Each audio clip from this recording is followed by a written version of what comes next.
Hi everyone, I'm Athena Ali, the Get Noticed coach, career coach, and government job application specialist. Welcome, welcome, and thank you for taking time out of your day today to be here on this live broadcast.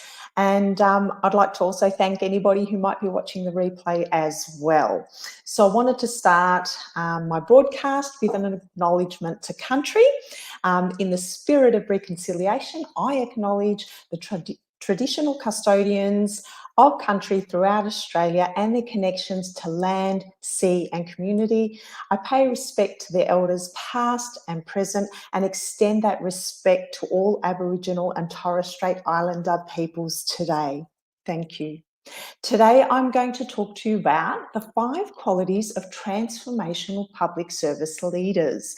I've worked with a number of leaders and thought I would share with you some of the key qualities that I have seen in those leaders and what has led to their rise in the public service and really what I felt was what helped them land their senior positions. Now, the first thing, and this is something I brought up earlier in the week in one of my posts, and that is clarity of vision. The leaders I worked with knew what they wanted to achieve in their role. They knew their purpose, their values, and they made sure that the role that they hunted down was a clear fit for that vision or that purpose they wanted to see in the public service.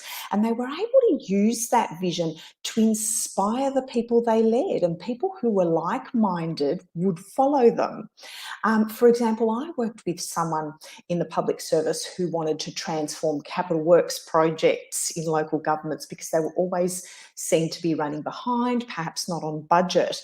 And this person really was known to be a change manager and really a transformational type of leader, although that sort of wording really wasn't used at that time. I think we just called them change managers. Now we're calling them transformational leaders. But the reason I followed or was able to work with this leader was because I had similar aspirations, visions for our community. I wanted to we wanted to better process, have better processes and procedures for the community so that, when buildings, were being, built, that they were on time and on budget, and that the community was consulted in a really effective way. People don't just want to be consulted with, they really wanted to be heard, and that their ideas would be validated in the projects that we would do, and we would make sure that these projects ran as much on time as possible. And if they didn't, we were communicating with those people why that wasn't going to be the case. So part of what he wanted to do was make sure that his vision of seeing better customer service, better community outcomes in his particular niche, which was sort of the capital works, engineering and infrastructure area, had better community outcomes. And because he had that vision, the people that were with him followed him. And that helped him rise into a senior position because people knew what he did, and what he stood for, and what he expected, his staff to be doing as well. Now, the second quality is that they're leaders. They're not bosses. The best leaders are those that collaborate with you and don't hover over you and micromanage your every step. They seek to have teams of experts, and they listen to them and they lead them and they trust their teams and they delegate well. Okay.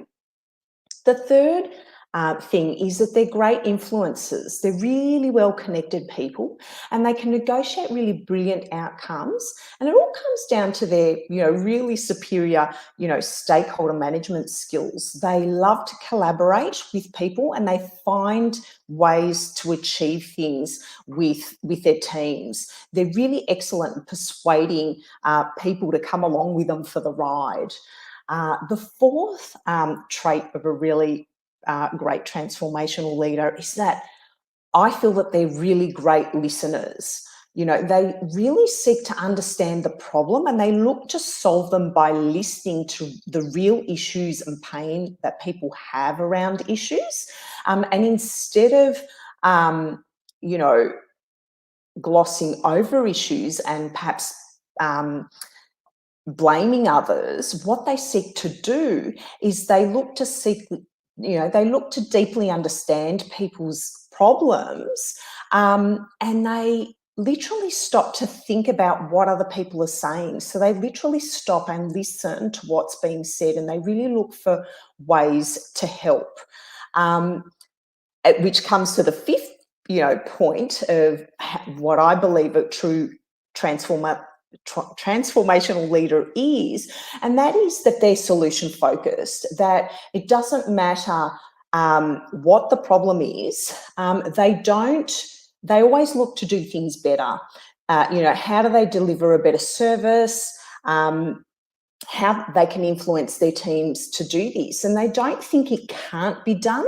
What they think more positively and think, okay, well, maybe it can't be done this way, but how can we do it another way? How can we still achieve, the outcome we want, or how can we do this differently? They don't just stop at, okay, well, sorry, it can't be done. They look for ways to give really good solutions.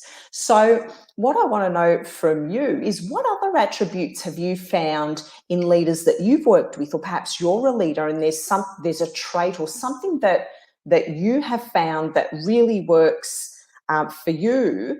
What other attributes have you found in leaders that you've worked with? Because there are many. These are just the ones that I just found that particular leaders that I worked with really made a difference when they were seeking their next position. So when they were seeking promotions or seeking to move into other organisations and achieve their next part of their vision, that's what I found. These are the traits that I found really helped them get to where they were. And, those 5 things were clarity of vision, they're leaders, not bosses, they're influencers, they're great listeners, and they're also solution focused. So I want to know if you have any more. Pop them down below. I'd love to hear your thoughts about that. Now, if you are a leader or mid-career professional aspiring to a leadership position, you want to learn more about how to secure a promotion in the public service and never get passed over by someone less qualified again, then I'm running a free masterclass next week on Wednesday the 6th of October at 8 p.m. and again on Thursday the 7th of October at 12:30 p.m, so around the lunchtime. And you can register on the link below that I'll pop down below when I get to the end of this broadcast. It's a private webinar, and I will be going through the 3 key elements of how to secure a promotion for a public service role, and also be going through some of the 6 steps that I've found that have helped people to actually do that and actually secure the next promotion without having to wait years. Because one of the myths that I seem to hear is that you have to wait and bide your time to get a promotion, and that's not the case. I find that driven, ambitious individuals will find a way to get there sooner. So if you'd like to attend that masterclass, I will pop a link down below. In the meantime, I hope you're having a great day, and I'll catch you next week. Okay, bye.